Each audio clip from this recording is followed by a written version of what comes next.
don't know how to start this. 6, 5, 4, 3, 2, 1.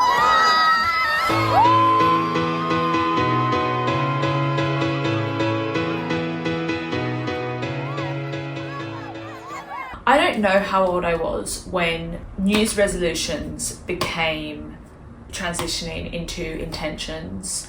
I remember growing up and so much of my life going into the new year was always how can I be better? I remember so much of it, especially being tied to ballet. If this doesn't tell you how much, like, I guess it is part of my life, is that I genuinely think every intention kind of came down to either like being more beautiful or losing weight. Like, I just feel like all of New Year's resolutions were tied to my external self. It was a lot of taking things away. Extreme habits, thoughts, feelings, everything was extreme. There was never any way to get there. There was no step-by-step kind of goal. There's no incremental moments. Like, I think for a long time I thought that these very kind of, not that they're super excessive, but these ideas, these resolutions were going to change my life and make me more employable, make me more liked, make me more popular, make me, in quotes, better. I guess this feeds into a larger conversation, as like, particularly as women, is fitting into a box that you're given or that you kind of eventually fall into, and staying in that box and fitting into it. And yeah, I mean, it could go on and on. Standards of beauty. Long story short, I think a couple years ago, I think when my frontal lobe developed, I kind of came to a realization that, hang on, I didn't come to a realization. I think actually in the media, the idea of setting intentions, I think in just like being more mindful, and I think we have access to everything now, but we also have access to a different narrative that's less extreme.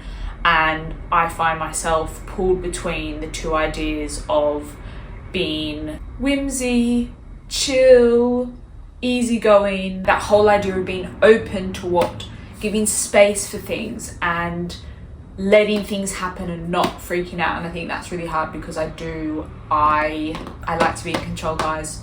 I'm gonna be honest.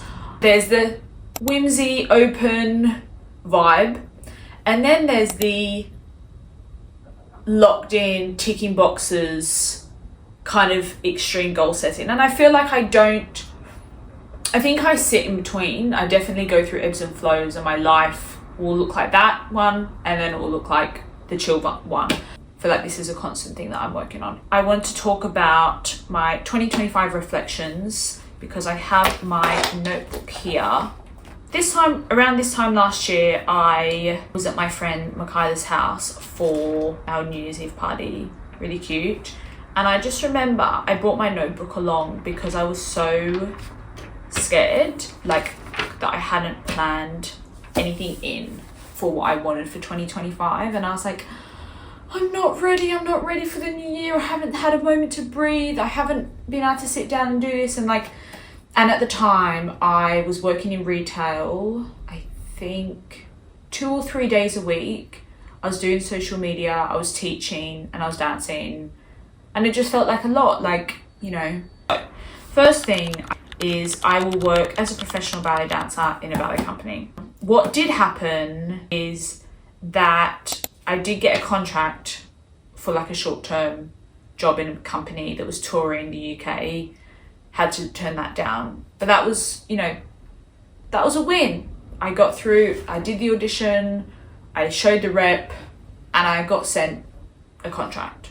What else also happened was I did a contract at the Royal Opera House in their production of Sicilian Vespers, which was the second show of opening the 2025-26 season.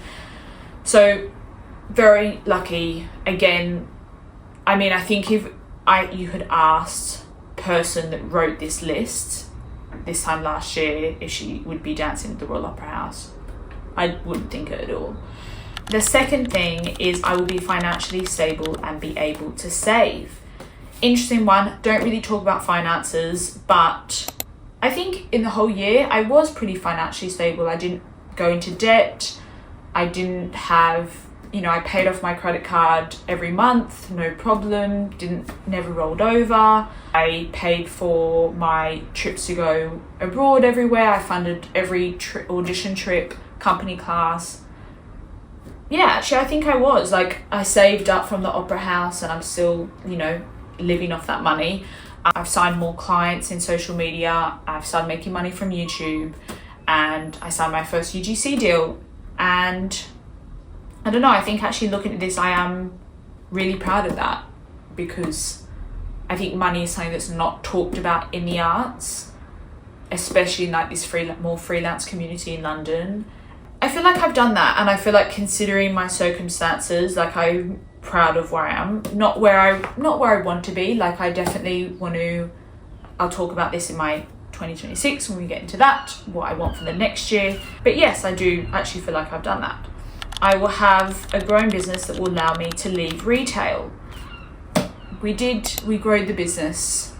I actually just hired someone to part-time help me with translating some of my clients' content into French. I think I've signed with 2 more people. One starts next week, which is crazy.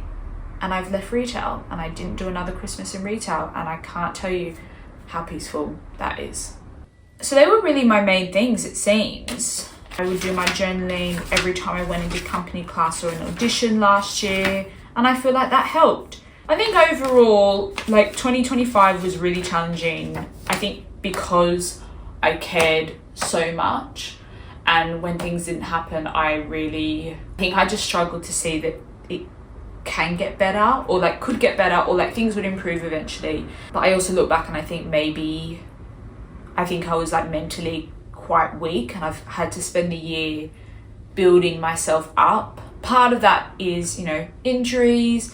And I think there was a few things late 2024 that happened where those negative energies kind of carried forward into 2025. And I feel like I had to spend a lot of time early 2025 rebuilding trust in myself. So care, belief, everything really.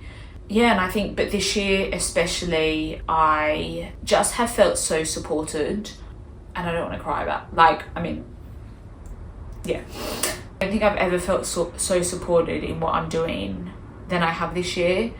And there's moments early in the year where I remember I was crying on my bed, and the problem is I don't cry a lot. That's another thing.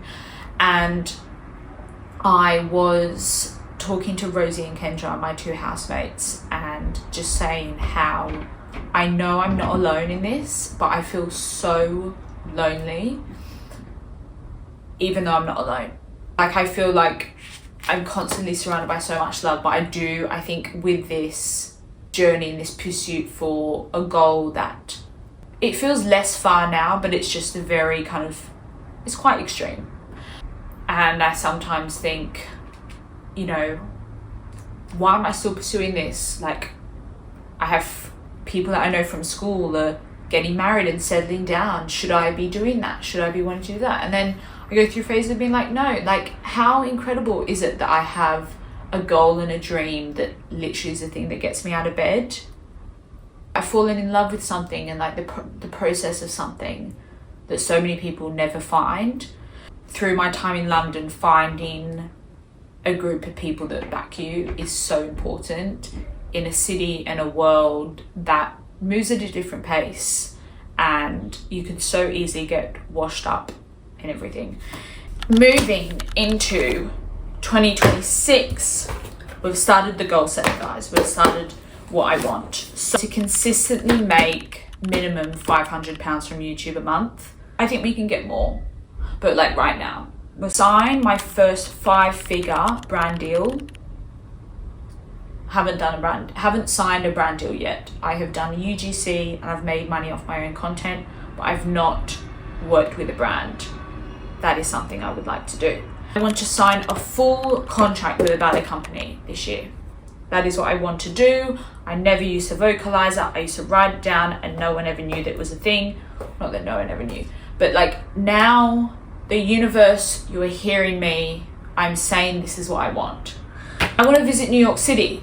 That's on the list. If I get the job in the ballet company, I'm going to New York. I want to continue training in the gym because the second half of the year, I mean, I've got more into Pilates, but I need to go and continue training because I've had a few injuries pop up and I have been recovering from an ankle sprain. It's pretty much all better now, but I need to keep the ankles and lower legs strong. Another thing I want to do is continue my morning walks. I've started that in December to kind of help me be on my phone less in the morning and be more mindful with preparing for the day ahead instead of just rolling out and going. I have written down, broken up the year in 2 quarters. So January, February, March, April, May, June, July, August, September, October, November, December. And what I'm going to do is every quarter, I'm going to do a check-in video. We're going to sit down together and check in and see what's happening and what's not. January to March, I'll do 1 YouTube video a week, morning walks Monday to Friday, email 3 companies, and I really want to be mindful with my screen time and the media I'm consuming. And I guess in general, I want to create more than I consume. I think at this point, because it is my job, I do that. I've done a clear out of my room, and I've put some stuff on Vinted.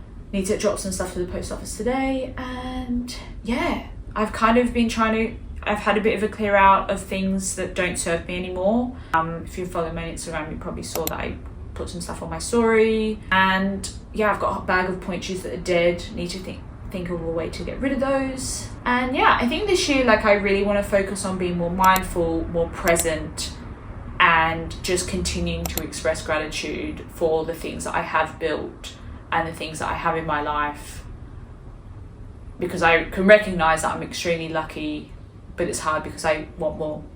You know, I think it's natural to feel like that. So I hope you all have a beautiful new year, and I wish everyone like the best 2026. I have a good feeling. I'm feeling a lot more positive going into this year because I think the second half of 2025 was really positive for me, and I feel really lucky for everything that I experienced, and I think it set me up for a strong beginning of 2026 because I feel strong, I feel ready mentally. And yeah, thank you so much for tuning into today's video, and I'll see you in the next one. I want to do a leotard collection, so stay tuned for that. Bye. Bye. Ooh, sunny.